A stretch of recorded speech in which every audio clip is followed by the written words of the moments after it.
Nama saya Muhammad Arya Dipaldi dengan nomor NPM 2015-3122. Saya dari kelompok 1 akan menjawab pertanyaan nomor 3 dan nomor 4 pada pembahasan ataupun pembelajaran bab 1. Adapun pertanyaan nomor 3 yaitu faktor-faktor apakah yang perlu diperhatikan jika perusahaan akan menggunakan strategi dalam bisnisnya. Saya akan langsung saja menjawab pertanyaan yang nomor 3. Yang pertama, memperhatikan pertimbangan regulasi dan kebijakan pemerintah.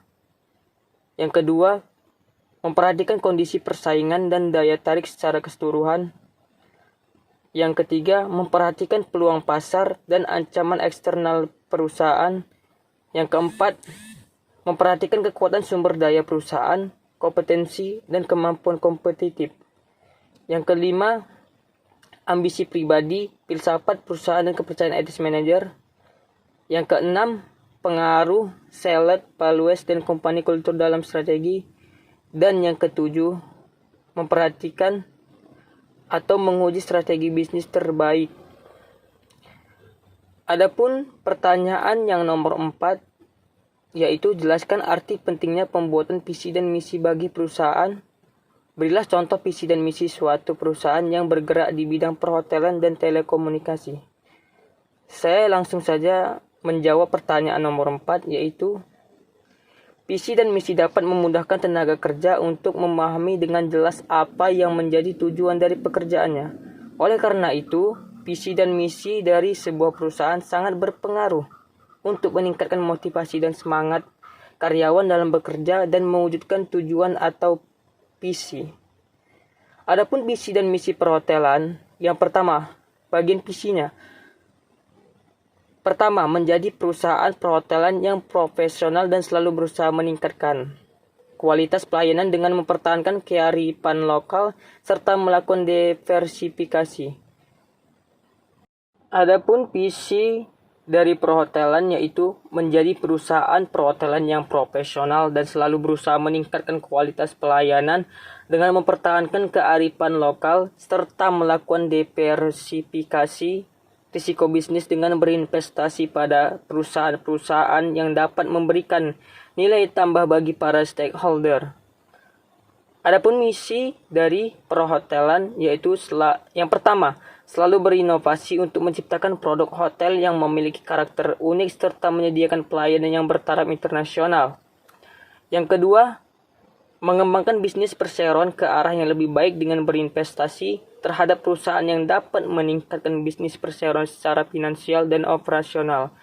Yang ketiga, menciptakan sumber daya manusia yang profesional dan senantiasa dapat meningkatkan kinerja perseroan.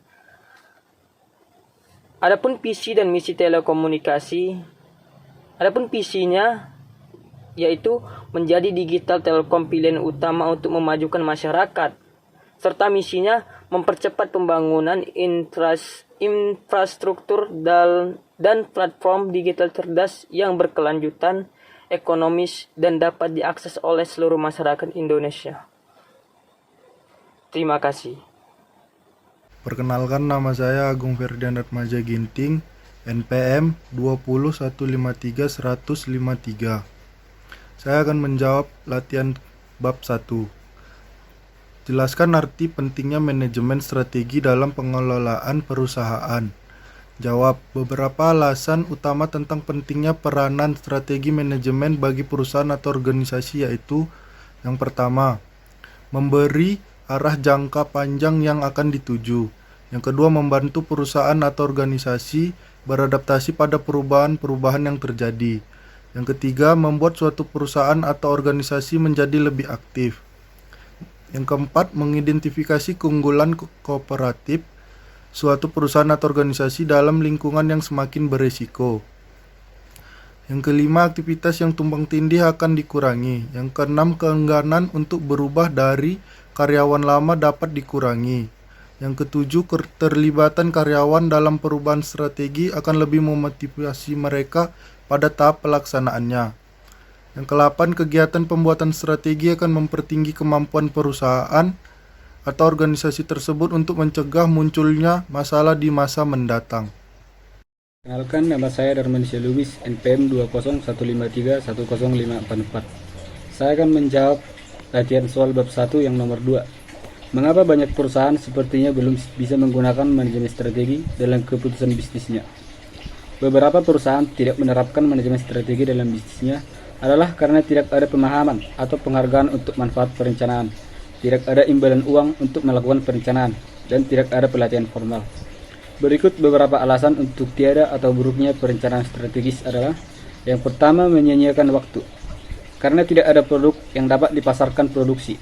Yang kedua, ketakutan akan sesuatu yang belum jelas. Beberapa perusahaan tidak yakin dengan kemampuan mereka untuk mengikuti keterampilan-keterampilan baru. Yang ketiga, takut akan gagal. Dengan tidak mengambil tindakan, hanya ada sedikit risiko kegagalan, kecuali bila persoalan yang dihadapi penting dan mendesak.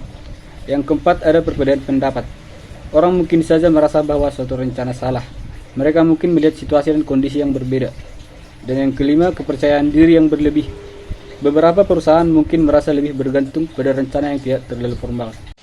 Perkenalkan, nama saya Dela Elnifa dengan NPM 20153100007. Saya akan menjawab latihan soal bab 2.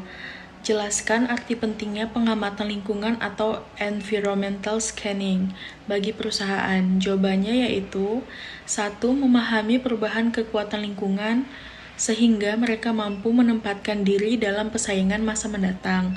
Kedua, mengidentifikasi keterkejutan, identifikasi peluang dan ancaman, mencapai keunggulan kompetitif dan mengembangkan perencanaan jangka pendek maupun jangka panjang. Ketiga, untuk meningkatkan kesadaran para manajer tentang kemampuan potensial yang berpengaruh penting pada lingkungan industrinya dan mengidentifikasi ada tidaknya peluang dan ancaman di sekitar lingkungan. Perkenalkan, nama saya Yesika Sari dengan NPM 2015-310068. Di sini saya akan menjelaskan jawaban dari soal latihan bagian bab 2, yang mana pertanyaannya itu: jelaskan faktor-faktor eksternal jauh atau faktor ekonomi yang memberikan dampak pada eksistensi perusahaan. Di sini saya menjawab bahwasanya lingkungan eksternal jauh itu dikatakan jauh karena faktor-faktor eksternal tersebut bersumber dari luar organisasi dan biasanya timbul terlepas dari situasi operasional yang dihadapi oleh perusahaan yang bersangkutan, akan tetapi mempunyai dampak pada proses manajerial dan operasional dalam organisasi ataupun sebuah perusahaan.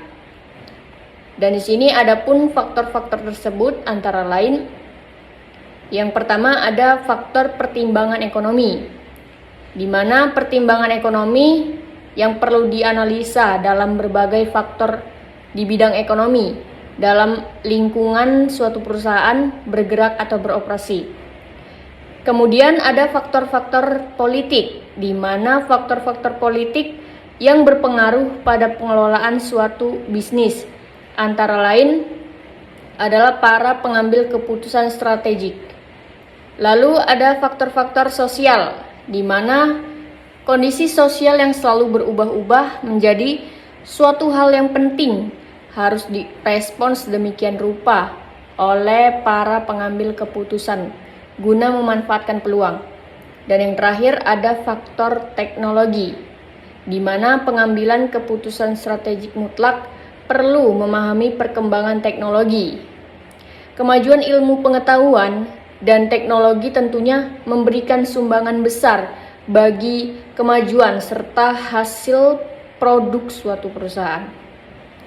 Demikian penjelasan dari saya. Terima kasih. Perkenalkan, nama saya Mutiara Rizky, NPM 2015-310137. Saya akan menjawab latihan soal bab 2. Jelaskan faktor-faktor strategi di lingkungan industri yang paling dominan mempengaruhi daya saing perusahaan. Jelaskan dan contohkan. Lingkungan umum berada pada tingkat lingkungan eksternal organisasi dan biasanya menghasilkan komponen-komponen yang memiliki dampak yang relatif spesifik dan langsung terhadap operasi organisasi. Faktor-faktor strategi di lingkungan industri yang paling dominan mempengaruhi daya saing perusahaan adalah 1. Skala ekonomi, 2. Diferensiasi produk, 3. Persyaratan modal, 4. Biaya peralihan pemasok, 5. Akses di saluran distributor, 6. Kebijakan pemerintah. Contohnya 1. Mempersempit konsep lingkungan ke lingkungan industri, 2. Pendatang baru dalam industri.